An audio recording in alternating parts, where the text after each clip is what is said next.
A empresária Gardênia Sanches ainda contabiliza os prejuízos trazidos pelas últimas chuvas.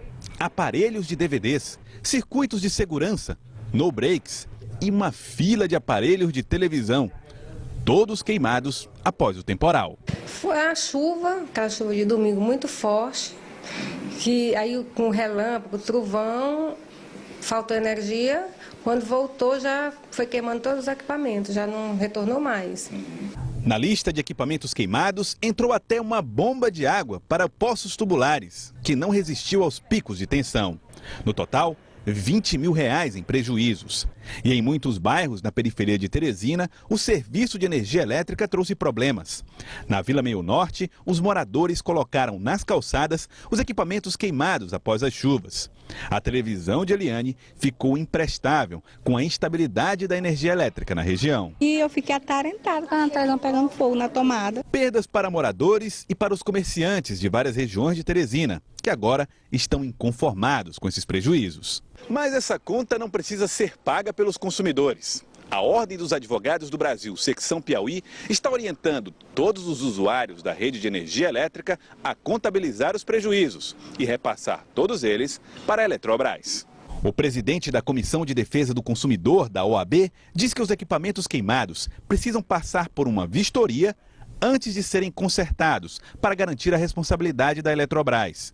E o dever de fazer esta vistoria é justamente da empresa prestadora de serviços de energia elétrica. Recomenda-se que o consumidor, após a suspensão, a ocorrência do evento em sua residência, da suspensão da energia elétrica, suspensão essa que ensejou um dano a qualquer aparelho de natureza elétrica em sua residência, que ele contacte imediatamente ou no prazo máximo de até 90 dias, a partir da suspensão da energia, através do call center da Eletrobras ou até mesmo indo pessoalmente a uma das suas agências em todo o estado do Piauí e lá comunique o dano em que houve em seu aparelho elétrico.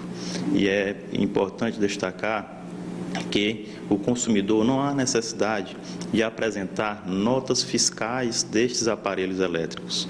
É necessário única e exclusivamente que o consumidor que vá comunicar seja aquele no qual se encontra o seu nome na fatura, leve também consigo os seus documentos pessoais, comprovante de residência, data, horário e local em que houve a suspensão da energia e as características do aparelho elétrico em que foi danificado. Esta foi a segunda vez em 2 anos que Gardênia ficou no prejuízo e garante, desta vez, não vai passar batido. Já dei queixa, eu já fiz o BO, vou levar lá na Eletrobras, para a Eletrobras fazer a vistoria para ver o que aconteceu. Olha, vamos agora buscar lá no PROCON as informações, que tem muita gente que teve problema com eletrodoméstico. Todo caso que queimou na hora de uma falta de energia é motivo para indenização?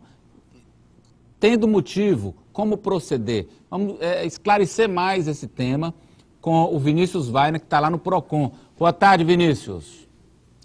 Oi, Amadeu, boa tarde. A gente já está aqui com o Técio Ralph, ele que é assessor jurídico do PROCON, ele acompanhou a matéria com a gente e vai falar um pouco mais. Técio, boa tarde. Nesse caso aí, a gente viu, foi um caso de uma empresária, mas no caso que o PROCON ele só atende o consumidor, no caso a pessoa física, é isso? Exatamente, nós no PROCON trabalhamos com a pessoa física individual, o consumidor final. E aí o que ele deve fazer nesses casos? Qual é o primeiro passo, então, para que ele tenha os direitos garantidos? Pois bem, nesses casos o consumidor deve provocar diretamente a Eletrobras a fim de abrir um procedimento interno de restituição ou ressarcimento. E o que é isso? É um pedido do consumidor a fim de que haja indenização pelos danos que ele sofreu em razão de oscilação, interrupção ou alguma forma de impropriedade na energia elétrica. No âmbito desse pedido, o consumidor deve levar seus documentos pessoais, ou seja, RG, CPF, a fatura da energia elétrica da residência, ou seja, a unidade consumidora em que houve o acidente, o problema em si, e a descrição do produto e a narração do fato, o acidente, a fim de que possa se conferir. Em relação à oscilação, à questão da energia, quando que o consumidor deve procurar o PROCON? São em todos os casos, são válidos ou não? É só quando o aparelho queima, quando ele tem algum problema, quando começa a apresentar problemas por causa da oscilação. Isso também é válido? É válido. O ideal é que o consumidor procure o PROCON antes mesmo desses problemas chegarem ao ponto de queima, de eletrodoméstico, de perda de algum bem.